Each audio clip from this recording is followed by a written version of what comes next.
क्या आप जानते हैं कि टेस्ट ट्यूब बेबी की शुरुआत कब हुई थी? क्या आईवीएफ से पैदा हुआ बच्चा सामान्य होता है? आज वर्ल्ड आईवीएफ डे है। 25 जुलाई साल 1978 को पहले टेस्ट ट्यूब बेबी का जन्म हुआ था, जिसका नाम लुइस ब्राउन है। आईवीएफ तकनीक भले ही अब ज्यादा चर्चा में हो, मगर ये दुनिया में कई सालों पहले ही आ गई थी। आईवीएफ यानी इन विट्रो फर्टिलाइजेशन। अब जरा आईवीएफ के इतिहास को समझते हैं। इस तकनीक की शुरुआत 47 साल पहले हुई थी। इसका सफल परीक्षण 25 जुलाई 1978 में हुआ था। तब दुनिया के पहले IVF child Louise Joy Brown का जन्म हुआ था। इस बच्ची का जन्म इंग्लैंड के ओल्डहैम जनरल हॉस्पिटल में हुआ था। जिनके घर किलकारियां नहीं गूंजती, उनके लिए विज्ञान ने ऐसी चमत्कारी राह बनाई है जिसे आईवीएफ कहते हैं। अब जरा समझते हैं कि आईवीएफ तकनीक क्या होती है। आईवीएफ यानी इन विट्रो फर्टिलाइजेशन। ये एक आधुनिक चिकित्सा प्रक्रिया है जिसमें अंडाणु और शुक्राणु को शरीर के बाहर लैब में मिलाया जाता है। जब भ्रूण बनता है तो उसे महिला के गर्भाशय में इम्प्लांट किया जाता है। अगर सब कुछ सही रहा तो कुछ ही हफ्तों में एक नई जिंदगी आकार लेने लगती है। बांझपन एक संवेदनशील विषय है जो दुनिया भर में करोड़ों कपल्स को प्रभावित करता है। आईवीएफ ऐसे कपल्स के लिए उम्मीद की किरण बनता है। आईवीएफ एक अद्भुत तकनीक है, मगर आसान नहीं। ये मानसिक, शारीरिक और आर्थिक रूप से ये सफर काफी अपेक्षा रखने वाला होता है। अब ये तकनीक लगातार बेहतर हो रही है और आज आईवीएफ न सिर्फ बड़े शहरों में बल्कि छोटे कस्बों तक भी पहुंच रहा है। अब जरा महिलाओं के लिए वरदान साबित होने वाली इस तकनीक की और जानकारी के लिए हम फेलिक्स हॉस्पिटल चलते हैं, जहां गायनेकोलॉजिस्ट डॉक्टर सीमा छपराना से समझते हैं कि आईवीएफ की ये तकनीक महिलाओं के लिए कितनी लाभदायक है। इनफर्टिलिटी, जब कोई कपल, मैरिड कपल साथ में 1 साल के लिए रहते हैं और कोई कॉन्ट्रासेप्शन यूज नहीं करते हैं और उसके बावजूद अगर उनको प्रेगनेंसी ना हो तो उसको हम इनफर्टिलिटी कहते हैं। इनफर्टिलिटी 2 तरह की होती है। एक प्राइमरी इनफर्टिलिटी कि आपको कभी बच्चा कंसीव ही नहीं हुआ है, और एक सेकेंडरी इनफर्टिलिटी कि एक बार तो आपकी प्रेगनेंसी हो गई लेकिन अब दोबारा आप दूसरा बच्चा चाहते हैं, आप ट्राई कर रहे हैं, 1 साल से साथ में रह रहे हैं, कोई कॉन्ट्रासेप्शन यूज नहीं कर रहे हैं लेकिन प्रेगनेंसी नहीं हुई है, उसको हम बोलते हैं सेकेंडरी इनफर्टिलिटी। अब इनफर्टिलिटी जब होती है तो इनफर्टिलिटी की कुछ वजहें होती हैं। क्यों बच्चा कंसीव नहीं हो रहा है, उसकी कुछ वजह होती है। तो या तो वजह आपकी फीमेल में होगी जो आपकी पार्टनर है, या फिर आपके मेल पार्टनर में होगी। तो नॉर्मली जो हम अमूमन देखते हैं, जो अपनी कंट्री में देखने को मिलती है, मेनली जो प्रॉब्लम है, ज्यादातर जो प्रॉब्लम है वो मेल में होती है, लेकिन हमारे परसेप्शन क्या है कि फीमेल में ही कोई ना कोई प्रॉब्लम होगी। ऐसे सोशल फैक्टर्स आते हैं सामने। तो अब क्या फैक्टर्स हो सकते हैं मेल में? मैं आपको मेन बातें बताऊंगी, ज्यादा डिटेल में नहीं जाऊंगी।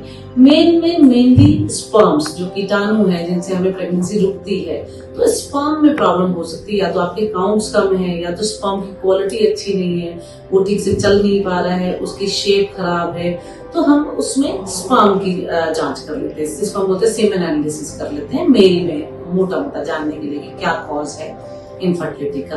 अगर हम फीमेल की बात करें तो फीमेल की चीजें, जो हमारा पूरा एक्सेस है, वो ब्रेन से लेके और यूट्रस तक का बच्चेदानी का एक्सेस, वो हमें पूरा जांच करना पड़ता है। वो कैसे?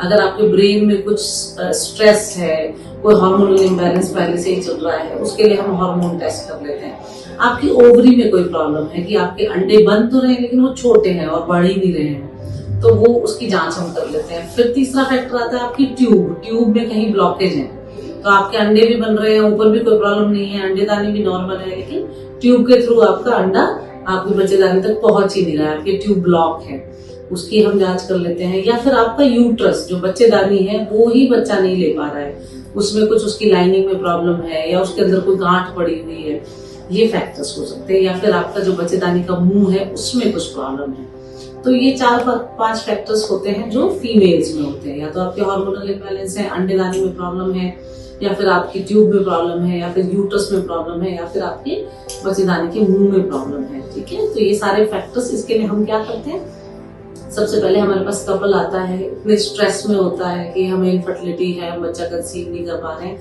तो हम उनको अश्योर करते हैं कि आप अब आज की डेट में इन 2025 कोई भी ऐसा कपल नहीं है जो प्रेगनेंसी नहीं होगी जिसको या फिर कोई प्रॉब्लम आई, बिकॉज साइंस ने इतना डेवलपमेंट कर लिया है तो 90% लोगों तक प्रेगनेंसी हो ही जाएगी। जो 2-3 बचते हैं वो रेयर है।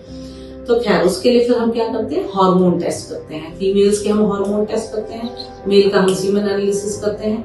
अगर ज्यादातर केसेस में छोटी मोटी प्रॉब्लम्स पाई जाती है, जैसे अंडा बन तो रहा है लेकिन बढ़ नहीं रहा है, तो हम उनको अंडा बढ़ाने की दवाई दे देते हैं, उनको टाइम बताते हैं कब कैसे कांटेक्ट करना है। कुछ लोगों को टाइम ही नहीं पता होता है कि किस टाइम कांटेक्ट करने से प्रेगनेंसी होती है। तो मेनली जो टेस्ट हम होते हैं वो क्या कराते हैं, हम सीबीसी करा लेते हैं, थायराइड, प्रोलैक्टिन, एक अल्ट्रासाउंड कर लेते हैं, शुगर टेस्ट कर लेते हैं और सीमेन एनालिसिस कर लेते हैं। तो उसी में हमें रफली आइडिया लग जाता है कि क्या प्रॉब्लम चल रही है और 90% तक कपल्स उसी से कंसीव कर जाते हैं। ठीक है, अगर मान लो उससे कंसीव नहीं होता है और हमें कोई फैक्टर भी नहीं मिल रहा है तो हम ट्यूब टेस्ट कर लेते हैं। वो भी ओपीडी प्रोसीजर है, हम ओपीडी में बुलाते हैं और एक डाई डाल के ट्यूब्स को देख लेते हैं कि बच्चेदानी और ट्यूब ठीक है या नहीं है। अगर उसके बावजूद भी बात नहीं बनती है 6-8 महीने के बाद, तो फिर हम लेप्रोस्कोपी और हिस्ट्रोस्कोपी कर सकते हैं कि हम दूरबीन डाल के अंदर देख लेते हैं कि क्या प्रॉब्लम है। जब एक बार हमें प्रॉब्लम पता चल जाती है कि ये इशू है, फिर हम उसका अकॉर्डिंगली ट्रीटमेंट कर लेते हैं। कुछ कपल्स ऐसे होते हैं जिसमें हमें कोई भी प्रॉब्लम नहीं मिलती। 3-5% केसेस में ऐसा होता है कि सब कुछ ठीक है, फीमेल में सब ठीक है, मेल में सब ठीक है, लेकिन फिर भी प्रेगनेंसी नहीं हो रही है। तो आजकल हमारे पास एक नई टेक्निक है जिसको हम बोलते हैं IVF, इन विट्रो फर्टिलाइजेशन। उसमें हम क्या करते हैं कि फीमेल का एग हम बाहर से ले लेते हैं, मेल का हम स्पर्म ले लेते हैं, दोनों को हम लैब में मिलाते हैं, बेबी रेडी करके फिर उसको हम मदर के अंदर ट्रांसफर कर देते हैं।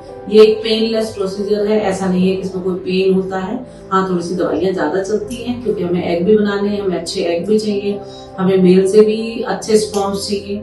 वो अच्छे क्वालिटी के स्पर्म्स को हम बाहर लैब में मिलाने के बाद, बेबी तैयार करने के बाद मदर की बच्चेदानी में डाल देते हैं और वो उससे कंसीव कर जाते हैं। यूजुअली हम 1 से 2 बेबीज डालते हैं, तो वो बाद में फिर मोस्टली 60% आजकल सक्सेस रेट है IVF का, तो आराम से IVF सक्सेस हो जाता है। तो जिसको भी ये प्रॉब्लम है, जो भी लोग इस स्ट्रेस से गुजर रहे हैं, 90% केसेस में हम मेडिकली ट्रीट कर लेते हैं। हमारे पास आते हैं, कपल्स कंसीव कर जाते हैं और हैप्पी चले जाते हैं।